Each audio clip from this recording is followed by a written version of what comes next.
Really just trying to figure that out has been my focus. But what happens is I come in and I introduce myself. Usually prior to the session, I have the administrator at that facility speak to the students, get some ideas of things that they're interested in cooking. And then I kind of guide my lesson that way and lead them in the most frugal option and the most efficient option because we usually don't have a lot of time. But I get there, introduce ourselves, and we jump right into it. Like, these kids are cooking. They're cooking like jerk chicken, rice and peas. Like, we're not just making little things. They're cooking dishes that, they might have at home or that they love to get on the road. Whatever it is, they're cooking real food.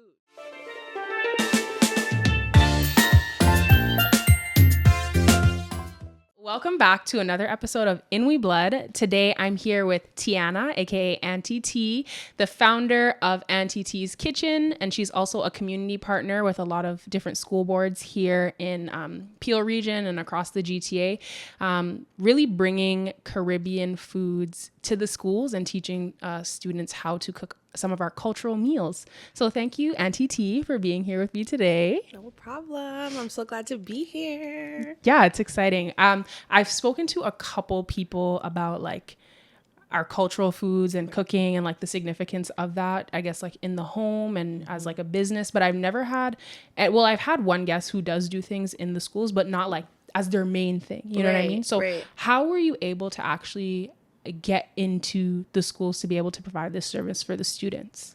Good question. So most definitely, I've always kind of been close with the schools just because of my kids being in school. So I've always really been interested in what's going on and what have you. And the opportunity just really presented itself one day. And I was able to reconnect with one of my educators from when I was a kid that is doing great things in the community now. And she kind of gave me my first opportunity, and it's just blown up since then. So basically you knew somebody on the inside already, and they're like, okay, you started this cooking thing. Like, we need someone to come and teach is it Miss Seeley? No, not Miss Seeley, but she's been so supportive. Big up Miss Seeley from Ruth Thompson. Big up Miss Seeley every time. Best principal ever, okay? She's been so supportive of myself and my daughter. But it was actually one of the supers for Peel that used to teach me back in grade 8 at Ruth Thompson. And we reconnected, and things have just been really blissful since. That's so awesome. So for those of you who might not know, I posted an Instagram reel where I showed like all these different classroom doors, and they had like different Caribbean islands and stuff like that. And it was at the Black Excellence Expo at Ruth Thompson Middle School. And that's the school that Miss Seeley is the principal at. And she's doing great work for the Black students there. And I heard the things that they had to say. Your son was one of them. Like, he was like, yeah, Miss Seeley, like, I know anytime I go to Miss Seeley, like, anything I need to get done is going to get done. So it's great that we have these spaces for students to feel safe and understood and represented. Yes. And so that's why I think it's so cool that you're doing this thing where you're teaching children about cultural foods, because like we were chatting about earlier, some of the like younger parents like our age are not necessarily cooking or preparing those meals for their kids. So if you could just kind of tell me a little bit, I don't know, I guess about that. Yes, absolutely. Being a young mom myself, I know the struggle. I know it's not easy to rush home from work and get something on the plate, that's nutritious and delicious and cultural and all those things. But I find that it's so important. If you think back to how we were raised and how we grew up, there was staples. Yes, maybe we had McDonald's as a treat, but it wasn't McDonald's money. Exactly. Yes, exactly. Right. Do you have that McDonald's money? But it was a treat. Now it's like the norm, right? People are spending lots of money. Uber Eats has made it easy. DoorDash has made it easy. And I feel like we're really lacking that culture, and it's missing. And some kids don't even want to embrace it anymore. They're afraid to bring those cultural dishes to school for lunch. They're afraid someone's going to make fun of them, say that it smells or that it's disgusting. There's just so much that goes on behind the scenes, and I kind of blame the millennials and it's true. No, but even when I was growing up, I remember feeling a little bit like I guess, self-conscious about bringing certain foods to school, or like coming into the school and be like, you smell like onions, because somebody was just cooking before I left to go to school. So it's kind of like really being aware of like how our culture and is so full of like, it's vibrant, you know what I mean? It's loud. Vibrant, and it smells and it's everything, you know, like it's very in your face. So I remember kind of being like embarrassed about that. So I can understand if that's still a thing with kids. For sure. And you know what? I love that you say that, because it's true. And like, we're human beings, we have feelings. But what I like to emphasize on is how much more similarities we have than differences. And I think that just that little bit of education goes a long way. I spend a lot of time working with the BSAs in these schools. So Black Student Associations. Yes, so Black Student Associations. And the thing that I love about it is that these kids come together. They're from different parts. And they realize how much they have in common and how similar their culture really is. And without these safe spaces, they won't be able to experience that. So I really like to use those opportunities to, you know, throw food in the mix. Because when I think about food, I think about my family, getting together with people. Food brings people together. And I love to really do that with them, because they'll be like, oh, I eat that at home. Oh, I've had that before. Oh, maybe we make it like this, but you make it like that, but it's the same.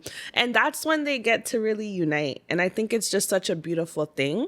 And the schools now are really spending more time on making sure that this is happening. And I'm just so grateful to be part of that. Yeah. So you're talking about, like, I guess, students who are from like the African region and students who are from the Caribbean, seeing the similarities. Exactly. They come together. You know, my parents are from Jamaica. I was born and raised in Canada, but all my food is influenced by, you know, the Jamaican culture. And these kids come from Jamaica, Trinidad, like, not Trinidad. Oh my gosh, Trinidad. Okay. And they come from different parts of Africa, but we're all eating the same thing. We just prepare it in a different way. And like, that's so fascinating for them. And then before you know it, they're bonding about that and things about their culture. And that's what you want. Because a lot of them will say, you know what, Auntie T, like, you know, I'm so glad that I can miss class, of course, but I'm so glad that I can get together with these guys and, you know, talk about the culture. I feel safe to do so. And I think that that's so important. Oh my God, that's so awesome. I love when there's safe spaces created specifically like in the schools for Black students. I know sometimes it's like, you know, these institutions, although they do create these spaces, like there's all this kinds of whatever that doesn't necessarily allow the students to thrive despite having those spaces. I know one of my friends was a social worker at these schools, and she had to eventually leave her job to go do like her practice as an entrepreneur. But she would talk about kind of, I guess, the pushback from, I don't know what they're called, but the people who are like the principals and stuff like that, like when they don't really understand the importance of these spaces. And that's why I think it's awesome what's happening at Ruth Thompson and then with some of the other people who are on the board, where it's like they know the importance. Like when the one thing that I was so surprised at Ruth Thompson when we were at the Black Excellence Expo. When I was hearing soca music playing in the gym, right, true, I was like, this is so different. And I was talking to Denise, and I was like, I started feeling myself getting emotional, because I was like, imagine if we had something like this when we were kids. And it's like, and I was saying to her, I was like, they don't even understand like the impact of this. Yeah. Right. It's so true. Yeah, I was like, this is actually incredible. It is. And like, you see how people are so happy, and they're happy to come out, and the families are there, and like the kids are so proud to show their parents what they've been doing in school, what they've learned. I just don't understand, you know, why that wouldn't be such an amazing thing and why it took so long. But I like to just focus on that it's here now and just embracing it. And just, I really think the board is doing a good job at, you know, understanding that this was a problem and this was something that we were lacking, and they're really pushing it. They've taken a step back, analyzed, and they're pushing their Black Student Success Initiative, and this is part of it. And it's wonderful to see, because I think if you and I had something like this when we were in school, things could have been a little bit different for us. But then maybe we wouldn't be like in the roles that we're in now to make the impact that we have Exactly. now, right? So at the end of the day, everything for a reason. Everything happens for a reason. And, I think I went to school for marketing. And I, since I graduated from college with that, I think about I've only worked in that division for such a short period of time, and to be able to find my calling now, and like it just makes me so happy to work with these kids and to know that I'm making that impact and that I'm giving them something that I never had. It just feels so good. Like it feels so good. It makes me think about last week. I went to church for the first time in a while, and I actually went with my friend. Shout out to Elevation Church in Mississauga. That was fantastic. Listen, I'm a crier. I don't even care. I say it all the time. As soon as I stepped in that building, I was like, let me just go to the washroom and get some toilet paper, because I know I'm gonna be bawling. You know what's about to happen. Bawling. But one of I guess the excerpts from the sermon that I got was, he was talking about when we give God the yes, that's when the miracles start to happen. Amen. Like, imagine if you didn't go forward with that opportunity because you're scared. And let me tell you something. I said this in different episodes before. When you get the call, you're going to be scared. You're going to be scared because you're like, how am I supposed to do this? I don't know about kids. I don't, God, how am I supposed to, you know what I mean? But it's like, when you actually go forward, then you get to see like, wow, yo, like, look, what if I didn't do this? It's like a pinch me moment. I kid you not. Even just looking from where I am today and where I was a year ago, it's insane to me. And, it's even good for the kids to see, because I consider myself young. No, I will not say my age, but I'm young. And, the kids feel like they can relate to you. So them being able to see someone that looks like them, that can relate to them, doing things like this, it gives them hope, and it gives them, that ambition to go get whatever they want to do as well. So it's really cool. Yeah, it's so cool to see how, like, comfortable that they feel in this space that's like curated for them in a very intentional way. Yes. And so when you're doing these like I guess cooking lessons or whatever, what does it look like when you go into one of these schools? Absolutely. So like it's all new to me. So I really, have used these past few months to really just kind of get into a groove and see what works best for the students. Because ultimately, if they're not feeling it, I'm not getting called back, right? So, really just trying to figure that out has been my focus. But what happens is I come in and I introduce myself. Usually prior to the session, I have the administrator at that facility speak to the students, get some ideas of things that they're interested in cooking. And then I kind of guide my lesson that way and lead them in the most frugal option and the most efficient option, because we usually don't have a lot of time. But I get there, introduce ourselves, and we jump right into it. Like, these kids are cooking. They're cooking like jerk chicken, rice and peas. Like, we're not just making little things. They're cooking dishes that, they might have at home or that they love to get on the road, whatever it is. They're cooking real food. And at what age are you? Honestly, it ranges from about grade 1 right up to high school.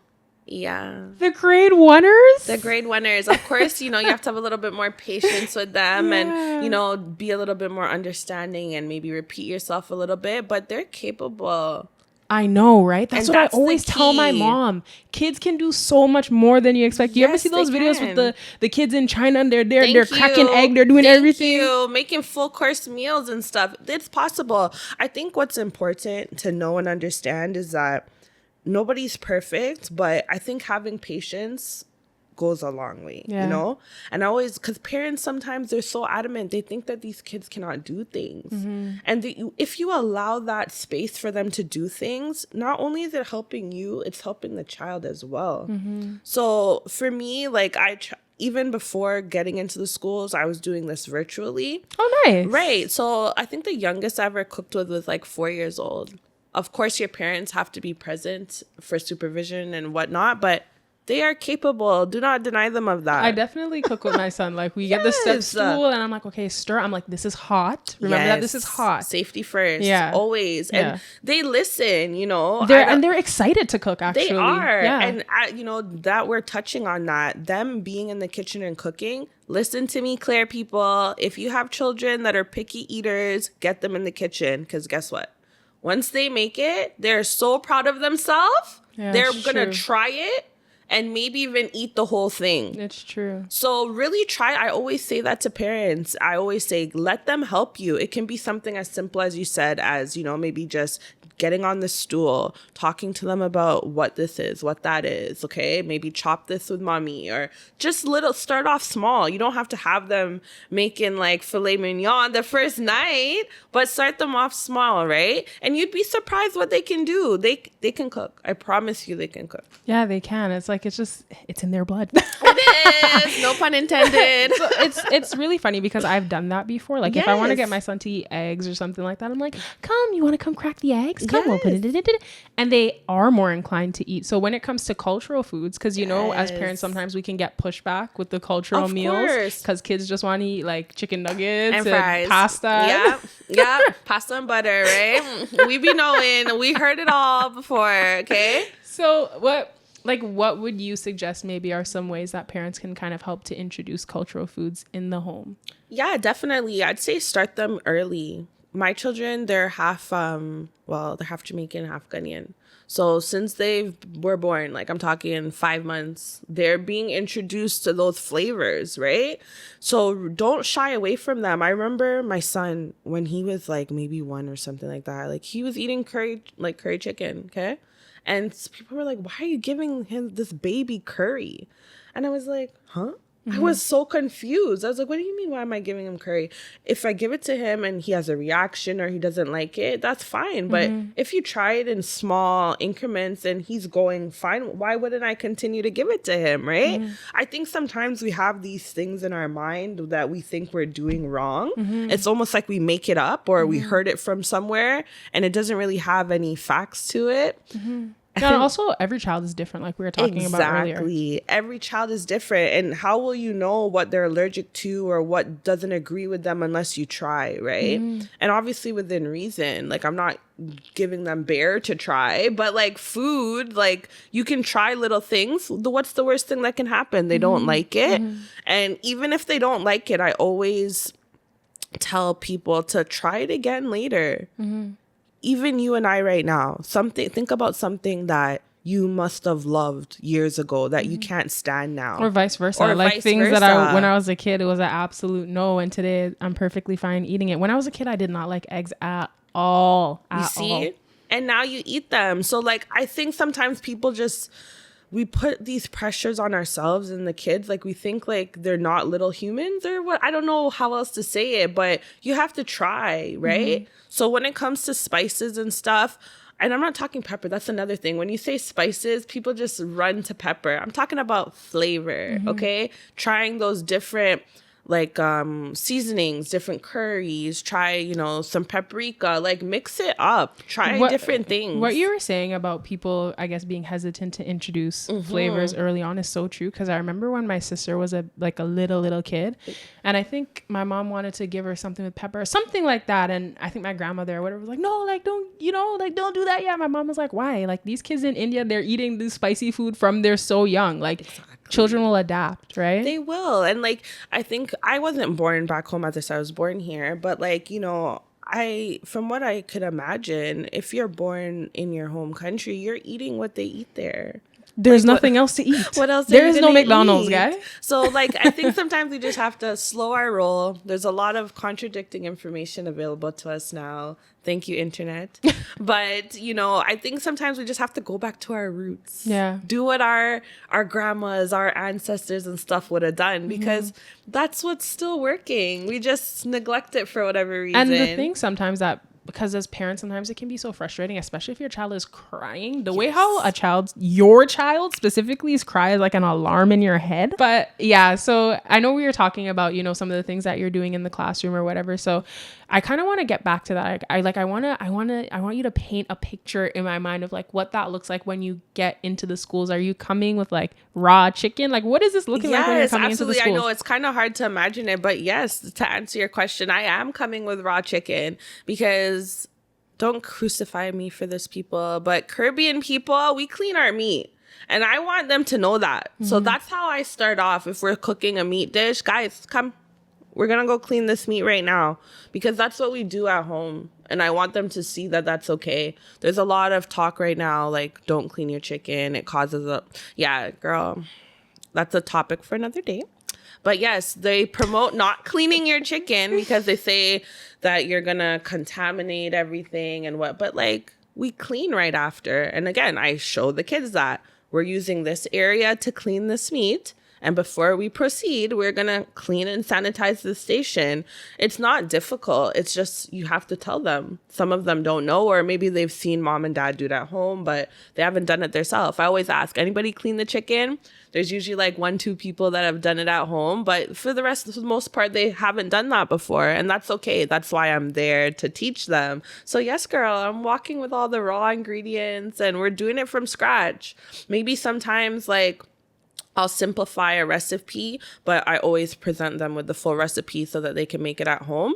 But it's always like I'm always showing them the real deal, because like I want them to go home and do it that way as well. Do you go back to like have you gone to the same class or same group of students multiple times? Or I have. There's a couple schools that I've worked with the students multiple times. We've cooked different things and it's just been so much fun. What are you seeing in terms of like their confidence in the kitchen? They are so proud of themselves. Like, and I think that's what gets me going and keeps me going, is just to see how happy they are. Like, it could be something so small, like Aunty T, I stirred the sauce, or Aunty T, I seasoned the meat. Like, they're so proud of themselves, and and I talk to the parents too. I'm hearing the feedback from the parents and they're thanking me. Oh, I've been dying to get her in the kitchen. I've been dying to get him in the kitchen. Thank you so much. And that's all I need to hear, because then I know it's working. Oh, that's so amazing. Yes. So maybe there's somebody out there who would love to like get in the school board and help to like push cultural foods with the students. They're like, what is maybe some advice that you can share with them? Yeah, definitely. I'd say go for it. I think this is something that I was nervous to do. I was nervous to try. I didn't have it all figured out. So in my mind, I was like, how's this going to work?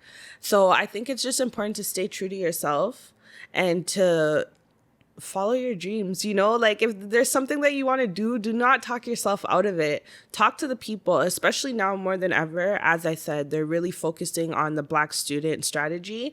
So if you have like a good pitch and you have something that you think you could bring to the table, bring it to the table. What's the worst that can happen? Maybe you don't hear back from somebody or you get a no. Try again, you know?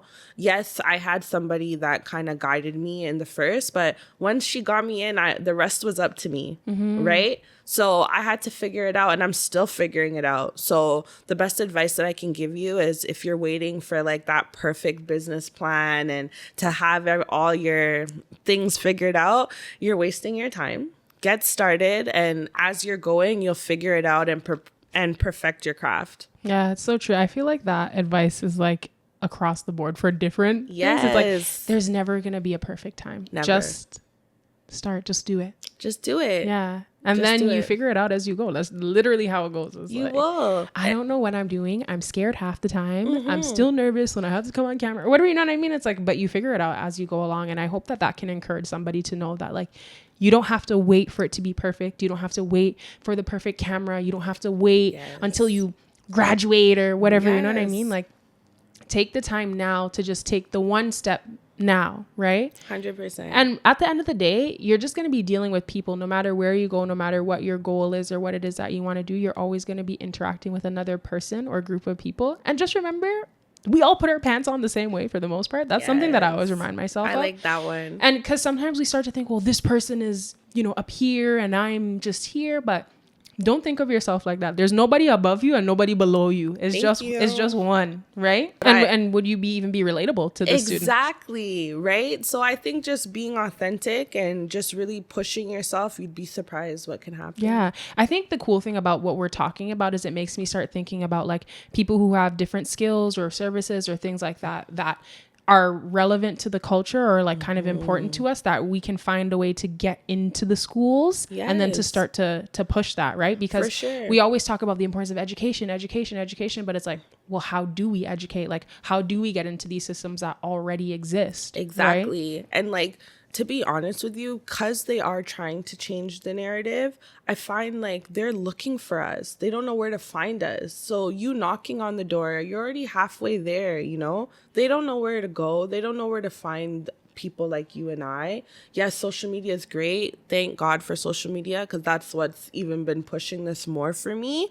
But at the end of the day, like, the opportunities are there. We just like need to utilize when you them. just open up your eyes and you open up your mind, all of a sudden you start, oh, I could do this, I could do that. Yes, because I'm talking to you, I'm thinking about people that I know that do. I've had a couple of episodes and I've conversations like people that do like the upcycling stuff and like, or let's take this carnival costume, let's do a bra workshop or a headpiece making workshop or all these different things, right? Even as it like just different areas that it's like, hey kids, maybe your parents don't have the time or the know-how to show you these things, but we have these people who are experts, absolutely, and they can come and take the time to absolutely. And I think it's important to just, you know, I think sometimes as a community, and we have to realize we're always quick to say that what other communities are doing and how do they do it. What we have to really come to realize is that they just take a chance. And they try and they want to incorporate their things so that their kids are learning those things at school. So why can't we do the same thing? You know,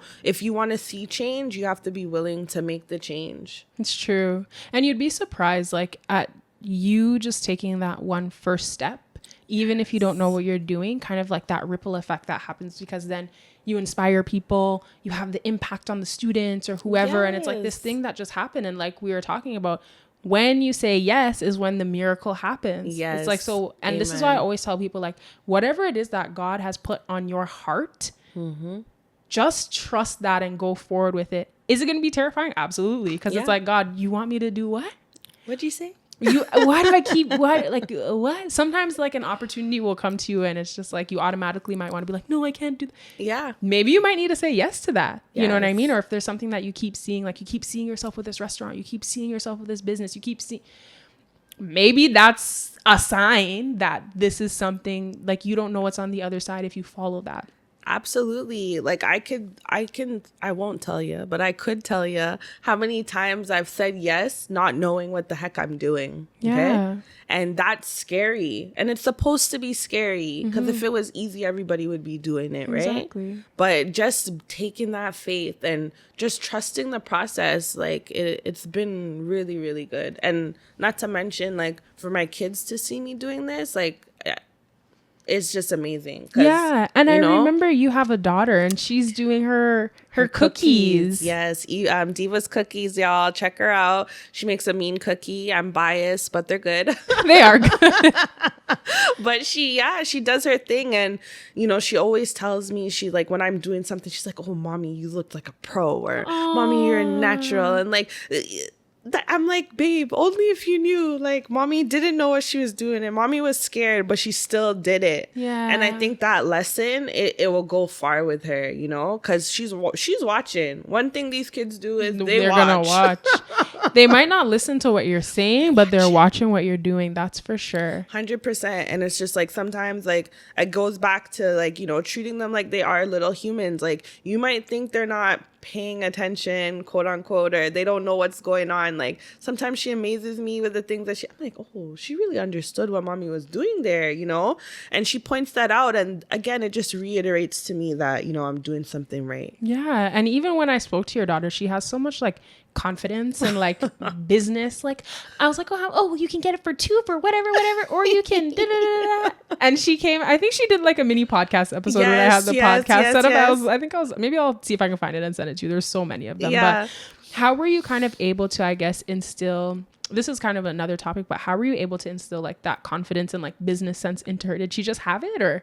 You know what? Like, I'd love to say that, you know, she's definitely been confident and sure of herself since she was like a little baby. But I think just being around strong people has definitely helped as well. And I'm not tooting my own horn. Like, I'm not a perfect person, but we are fortunate enough to have like a great support system. And she sees strong women all around her. Her grandmothers are strong. Her aunties are strong. And she sees that. And again, just leading by example allows her to be the best 8-year-old that she can be. Yeah. So do you like, does she cook the cultural foods at home too, or what does that look Definitely. like? She's not just a baker, y'all. She's be cooking with me as well. She makes like, she likes to make more of like the modern dishes and then like twist it up with some of What's our it, like seasoning. fusion food? Yeah, exactly, right? Like she's gonna make a mac and cheese, but you know there's gonna be some seasoning in there, right? And she loves it, but I know baking is where her heart is. My son though, like he cooks a lot. And Really? I use him as like my prototype because a lot of parents think that, you know, some parents, I don't know why in big 2024, think men should not be cooking or boys shouldn't be in the kitchen. They should just be playing sports. Like I hear it all, but he cooks and I'm proud of that for him because I told him, you know, at the rate we're going, these millennial girls, Gen Z girls, I don't know if they're going to be able to cook for you. Okay? So you better be able to make your own food. So since he was young, like I always had him in the kitchen with me. And like like if I can't cook dinner, I know he can make dinner. That is so amazing. Oh, Parents, gosh. imagine if you couldn't cook it and you come home, you're 14-year-old, whatever. Yeah, mom, I made the chicken and rice. Da, da, da, da, da. Yep. And you're coming home to good food, eh? Yup. Or good food is downstairs cooking and you're getting to do whatever else you need to do. I tell parents all the time, like, you know, they think, and sometimes parents think, oh, they're going to make a mess. I always hit them back with, don't you make a mess when you're in the kitchen? Mm-hmm. You clean up after yourself, right? And I reiterate that all my classes, any of my students, they'll tell you, Aunty T does not play. Like, we clean as we go, because after we eat, nobody wants to be doing all of that, not. right? So I always teach them that. And it's the same thing with my kids. Like, I don't have a problem with you being in the kitchen, but you need to clean up after yourself. Because when I'm in the kitchen, I make a mess and there's nobody coming to save me. Yeah. So, you know, parents, please, like, it's okay if they make a mess. It can be cleaned up because we make a mess too. It's so interesting to think about, like, the ways that our culture, I guess, gets passed down and how food is like one of the biggest ways, like food and community. Yeah. And then thinking about taking that and putting it into the schools and then thinking about, okay, well, how can we do that with other aspects of the culture, not just food, and making sure that we pass it down and we put it in the schools and it's in these Black student associations, or even for, you know, other students in the school to experience and to be able to respect and understand, you know, because I think one of the issues is that a lot of people don't know about different aspects of the culture, so they're not able to have that respect that's needed. Exactly. And again, like, it just comes back to education, right? And once you know better, you do better, hopefully. Yeah. But, you know, embracing it is so important. And I thank God for, you know, people like Miss Seeley that go into those positions full force, no messing around. And don't get it twisted. Like, she's not just focusing on just us. So I want to go back now to the food itself and the cooking lessons in the school. So these recipes that you're using with the students, where are they coming from?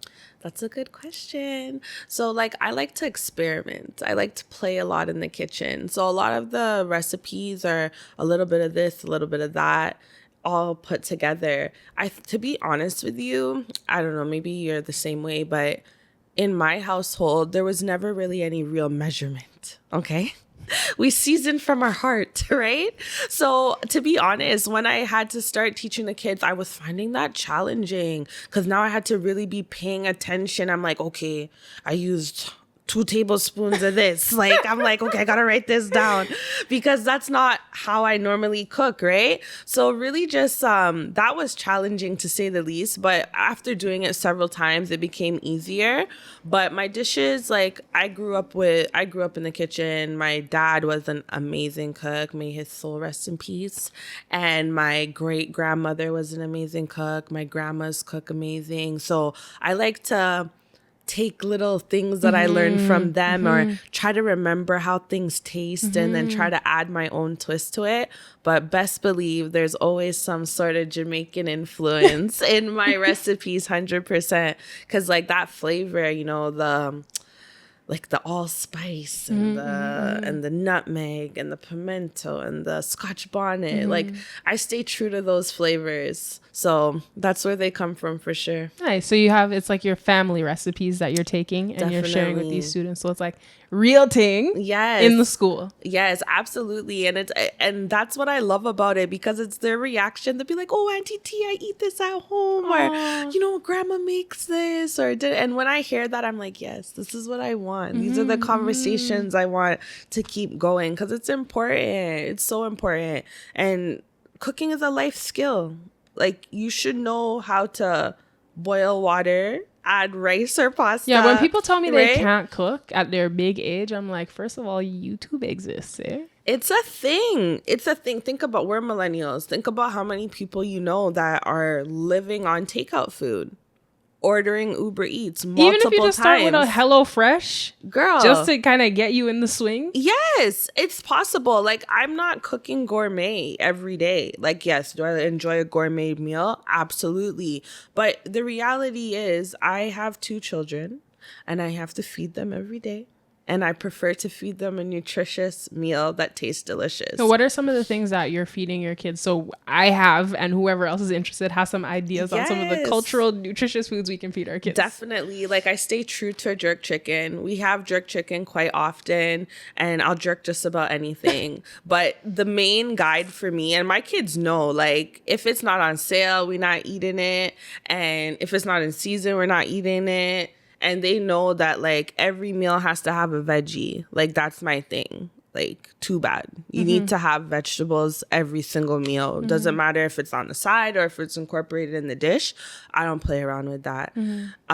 So they know that. And rice, we eat a lot of rice. We eat a lot of rice. A lot of pastas, a lot of carbs. But my main thing is, but it's still better than chicken nuggets and french fries, right? True. Regardless. You know what I mean? Don't get me wrong. My kids still eat those things. Like, I'm not perfect. I'm not on here to be like, oh, you're feeding your kids this and you should. No, that's not what I'm trying to do. What I'm trying to let you know is that you can do these little things here and there, and they'll be more inclined to try new things. Especially when you get them in the kitchen. Yes, absolutely. Participate. And here's the reality. Some kids might be a little bit resistant if they're bigger to like, oh, I've heard it. Yeah. Not in the mood, Yeah. lazy attitude. Yeah. I've heard it all before. But I always tell my son, he has like a hole in his stomach, okay? So all he does is eat. And I tell him, if you love food this much, you better know how to put something together. Because I'm not always going to be around. And what are you going to do, starve? Or are you going to be constantly wasting money on takeout? No. You need to be able to put a meal together. And it doesn't matter how extravagant or basic it is, but you need to know you need a protein and you need some veggies. Okay? You need to make that happen for yourself. And I think just really instilling that in my kids, particularly from a young age, it's paid off, because they know what it is. And they know that they need to eat and what they need to eat. No, for real. And like, we do a lot of meal prep at home. So like, Sunday is usually my day where like, and that's another thing. Talk to your kids, people. Like, ask your kids what they want to eat. No, I'm not gonna like feed into the nonsense, but like, I'll give you options. If I know chicken's on sale this week, I'm gonna give you 2 ideas of how we can make that chicken 2 different ways, right? Talk to them about it. People, I always hear people telling me like, oh, I'm so sick of this. I don't know what to cook. I don't know what to eat. Did you ask the people that you're living with what they're feeling for this week? It's just a simple conversation. Obviously, if they say, maybe my kids are crazy, my son, my daughter sometimes be like, Mommy, I want crab. Is crab on sale? Is it a special occasion? What are we doing here? And then I take her to scale back. This is what's going on this week. Are you feeling for this? Okay. It makes my life easier, because guess what? Once it's presented to them, they're going to eat it. So on Sundays, you're like preparing all the meals for the, like, not, but like mentally preparing the meals for the week. I've never thought about that. Every day I'm like this. It's hard because we work and that's why I get it. And that's why I sympathize with parents. I understand working a full day, having to come home, figure out what everybody's eating. And, I get it. It's a lot. Set yourself up for success. No, am I making 20 different things on a Sunday? No, but I know I'm going to make maybe like 2 to 3 different proteins, have a couple different sides, or at least have them seasoned and prep so that when I come home, I'm just putting it in the oven or throwing it on the stove. Set yourself up for success. And plus it keeps them in a routine as well. Because guess what? They know mommy already has stuff figured out. They're not going to dare ask me for McDonald's tonight because they know there's food at home. Okay, so really just setting yourself up. And again, it's not about being perfect. Do I get to do it every Sunday? No. Every Sunday, does it look the same? No. But it's just about creating those little routines, you know? And I talk to them about it. And I'm like, anybody that knows me knows I'm big on like what's on sale. And I'm very frugal that way. So like that usually what's like on the first few pages of the flyer, that's what we're eating this week. And that's okay. There's nothing wrong with that. Because I think too. But at least you know, there's not so many options. Exactly. And that's what I'm saying, right? And I don't think like it needs to be complicated. I think when people hear structure and routine, they hear complication, and it's quite the opposite. It's just setting myself up. I know if I have these things aligned, my week is going to be easier and everybody's going to get fed. Yeah, because I feel like I need to figure out more ways to introduce and get my son excited about our cultural food so that when we cook is one thing. It's not and here's your pasta. No, it's so stressful. Even just thinking about it is stressful. So I think that's why it's important to have I hear people say all the time, I'm not asking them nothing. They're going to tell me this and then I have to do that. It's not about that. It's about creating routine and stability and structure. Yeah. And just those little things, it helps. Like I can't talk for everyone, but I've noticed that implementing those little things, it's made my life a little bit easier.